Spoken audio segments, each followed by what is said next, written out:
Welcome to the Story Learning Podcast, regular doses of language learning tips and motivation to help you become fluent in any language. With me, Olly Richards. For language programs, books, free resources, and much more, visit StoryLearning.com.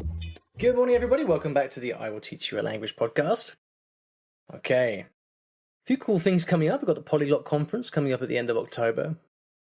A conference which I think it struggles to shake the impression that it's only for polyglots and only for people that speak 1,001 languages. But trust me, it couldn't be further from the truth. If you like languages, even if you're just learning your first foreign language, it's such a great place to go because it will inspire and motivate you to keep going, and you'll learn so much stuff. And lots of people will be there. I'll be there. We can hang out, have a coffee or a beer, which there is a fair amount of in these events. And it's in Ljubljana as well, in Slovenia, at the end of October, so check out that. In fact, on the Friday of that event, we're running a full kind of language day as well, where we're going to be giving workshops and things. I think that's an extra, kind of tagged onto the conference, but that would be quite cool if you want to come and hang out and spend a day learning about language learning techniques and stuff like that.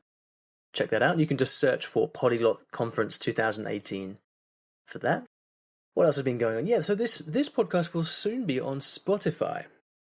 I've noticed recently that so many people seem to be getting their podcasts on Spotify, which wasn't something that I ever did really. I do use Spotify. I have a playlist of really kind of focused music that I put on when I'm working, and it kind of helps me get my work done. But I never thought of looking for podcasts on Spotify until I realized that everybody who is sharing podcasts, if I have a friend who shares me a podcast, they will share me a Spotify link, which is kind of crazy. So the I Will Teach You a Language podcast will soon be on Spotify. So if you like that kind of thing, then please go ahead and search. They said it would take a few weeks to be live, so if you use Spotify, you could try searching now. I don't know if it will be available yet, but if not, hopefully within a couple of weeks. We still have my books of short stories available for pre-order, with all of the bonuses that come along with that. iwillteachyoualanguage.com/books is the place to go. There is not that much longer left. The bonuses expire on I think it's the 3rd of October, 4th of October, something like that.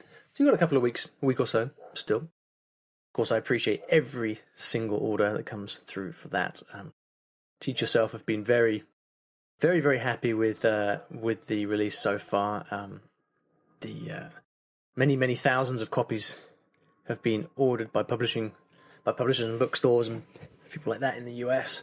So it's looking really good, and everyone who orders the bundle gets a postcard from me. So if you want to get a postcard from me, and let's face it, that is the coolest thing that anybody has ever offered. In fact, all joking aside, when was the last time you actually received a handwritten postcard? I don't get them that often, but when I do, I really love it.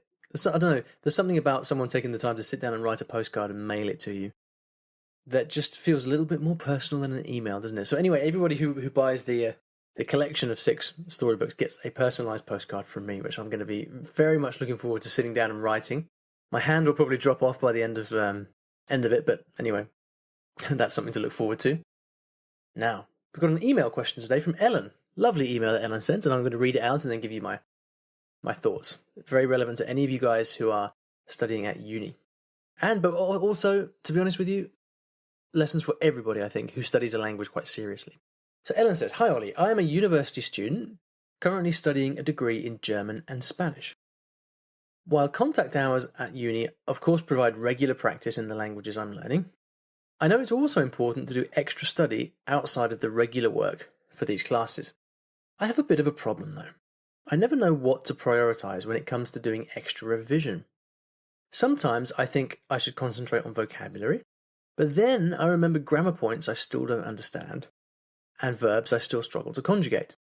Because uni classes are so focused on specifics of the language, revising all these things is essential. However, when thinking about what to focus on, I feel overwhelmed and therefore demotivated. I was wondering if you had any advice on how to structure my independent study sessions so that they can be of the most benefit to my development in the language that I'm learning. I really enjoy listening to the podcast. Thanks so much for all the time and effort you put into answering questions from aspiring multilinguals like me." Ellen, thank you so much for your email. It's a very nice email to read as well. So thanks for that. And so many people obviously study languages at uni and wonder the same things as you. So let's start off with a few kind of fundamental principles on which I think I can answer your question. So principle number one is that your question relates to how to learn these languages best in the long term for the benefit of your life, post-uni as much as anything else. All right, so you're focusing on how to learn these languages best, how to become the best speaker of the language that you possibly can, irrespective of what you have to do at uni. All right, that's point number one. I'll make that assumption on your behalf. Now, the second thing to assume is that you do actually have to do your uni work. It's very tempting to say, oh, we'll just, bunk off uni and go and live in Germany for a year or whatever. In fact, you'll probably get to do that in your third year anyway. But listen, I mean, I'm a big fan of, I'm a big believer in acknowledging the reality of your situation. So if you have committed to going to uni and you're studying German and Spanish at uni, then you owe it to yourself and to your teachers and to everybody else to actually do the work that's set. But I get the impression from your email that you're very much doing that anyway. So I think it is possible. We could kind of rip apart the whole uni system if we wanted to and suggest alternatives. But I'm going to say that there is, uni is about more than what you just learn there. You also want to pass your exams and get the piece of paper. You also want to have a good time. So let's proceed on the basis that you're going to have to do at least the minimum required to do a good job at uni in your language classes, right? Now, the third assumption, and this is where it really gets interesting, I think, is that you talk about grammar and vocabulary. And specifically, you say there's still vocabulary you haven't learned, and there are still verbs you can't conjugate. Okay? That's everybody's reality. Now, the most important principle here is that the way to memorize that vocabulary and the way to learn those verb conjugations is not by studying them more and more and more until you're blue in the face. Okay? This is the big danger in general of structured language programs. They present you with bits of work and they expect you to go off and learn them to completion, to perfection. They set you a text and they expect you to learn all the vocabulary. They introduce a grammar point. They expect you to go and learn it. But there's one thing that we know about language learning is that learning stuff by rote and by rules can work, can help, but that doesn't lead to mastery. Okay, there is I think sometimes people criticize too much things like rote learning and specific grammar work. I think it can be really helpful and it can work. Many people are big fans of that kind of traditional approach, but it doesn't lead to mastery. And this is what we're really talking about here.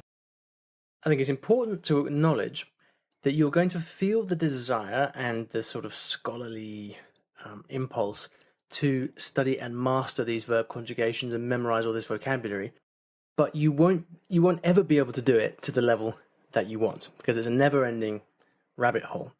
We master any aspect of language ultimately by going out and using it and having a massive amounts of exposure to that language.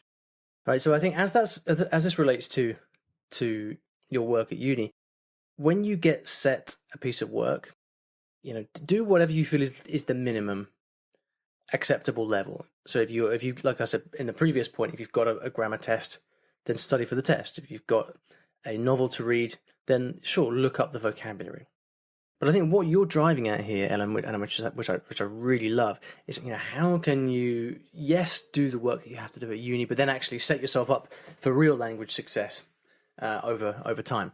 Now, here's the way that I look at this: you are going to get a fantastic education over these four years, right? You're gonna have a wonderful sort of tour through Spanish and German. You're going to learn loads of vocabulary. You're going to do some fantastic reading. You're probably going to have a year abroad.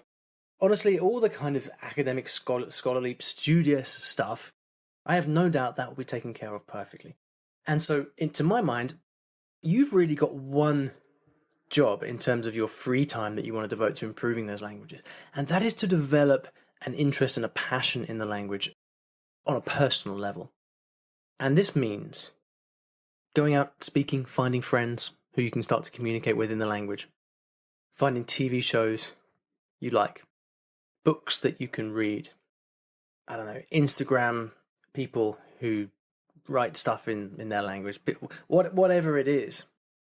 Because the way that you're going to master Spanish and German is not through what you do at uni. Trust me, there are so many people who spend 4 years at uni and then come out at the end and can't speak a word with a real person. Okay. The way that you're going to master Spanish and German, be a really confident speaker of it, and also the way that you're going to master all that tricky grammar and learn all this vocabulary that you're trying to learn, is the exact same way that me and everybody else goes out and learns languages. We have to study a little bit, but really the thing that really makes the difference is when we actually go out and make it part of our lives. That's when the grammar becomes normal. That's when the vocabulary stops being an issue, because you just learn the stuff that you need, not the stuff from your textbook, right? And so in that sense, what I want to do, Ellen, is give you permission to go out and enjoy these languages. Take your study cap off. Think to yourself, how can I have a great time in these languages? Go and watch a Netflix series in Spanish. There's a fantastic one called Casa de Papel, which I watched earlier on this year, which is called Money Heist. It's like Ocean's 11, but in a Spanish. What was it called? The Fábrica Nacional de Timbre y Moneda, or something like that. These guys break into the factory where they print money, the mint, and they kind of I won't spoil it, but like go and watch series of Netflix. Go and read books or magazines or whatever it is that you like. Go to language exchanges in the town where you live. Go and make some friends. Do all these things. I want to give you permission to relax and enjoy it to the full, because that part right there is ultimately how everybody learns to speak their languages.